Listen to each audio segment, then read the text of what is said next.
Hey everybody, Marcos Vegas here in Las Vegas at the Mayweather Boxing Club. Being joined by Zab Judah himself. Zab, good to see you, man. It's been a while. How you been? I've been great.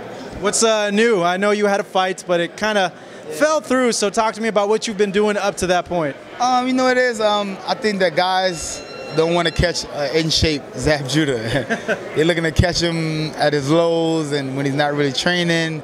But, you know, like I said, me sparring with Floyd, I got a new sense of the game of how things should be ran.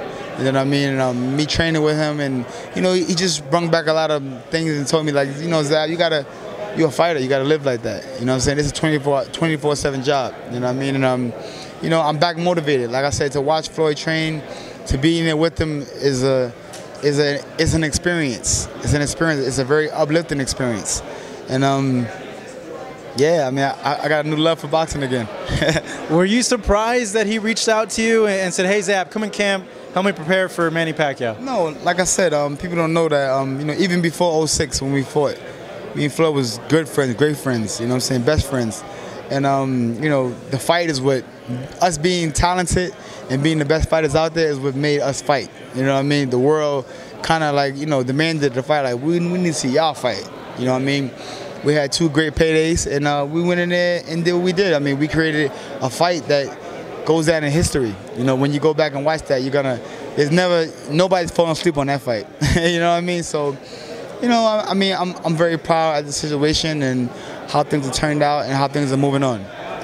Looking at the fight that you had with Floyd, and I've said that to what I'm going to say to you, to a lot of people. You're one of the few guys that legitly gave Floyd problems inside the ring, and you were beating him early in the round. So when you came in here, did some of that competitiveness get back in you when you went ahead and sparred with him? You know what? We're both competitive athletes.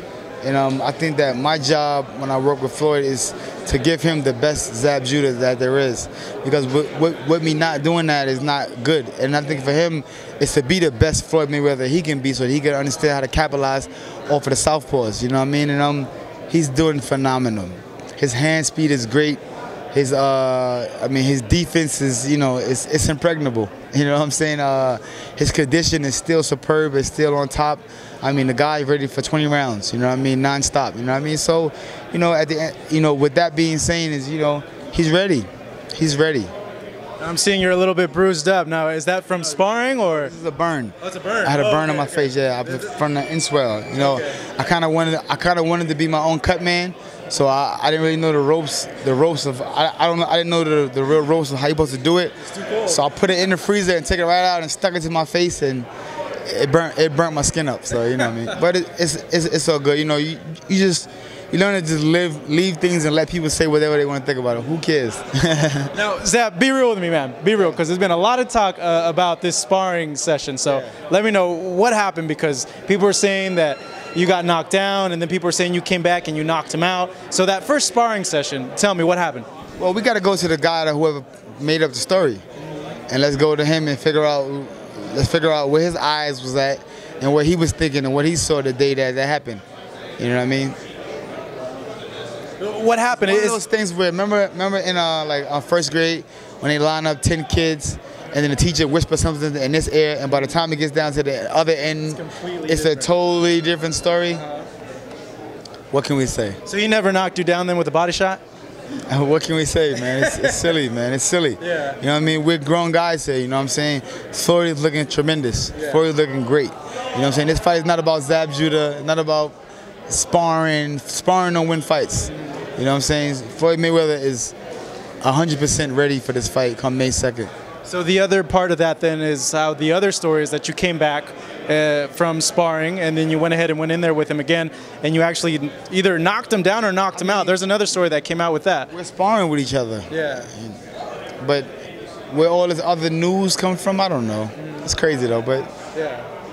Hey, let it be what it be, man. Yeah. It's okay. I mean, Floyd knows, Zab knows. Anybody that's, you know, inside the gym that's you know, enough, you know, what's the word? Supposed to be here at the time and see what happens.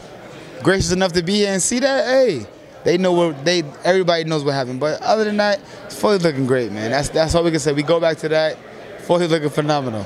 How do you think the fight's going to play out, given Manny, his speed, his footwork? Manny has great speed, has great footwork. I see the fight playing out 48-0. Yeah. Yeah. You think it goes the distance? You think it's something that we could see maybe a split decision or maybe even a knockdown or knockout?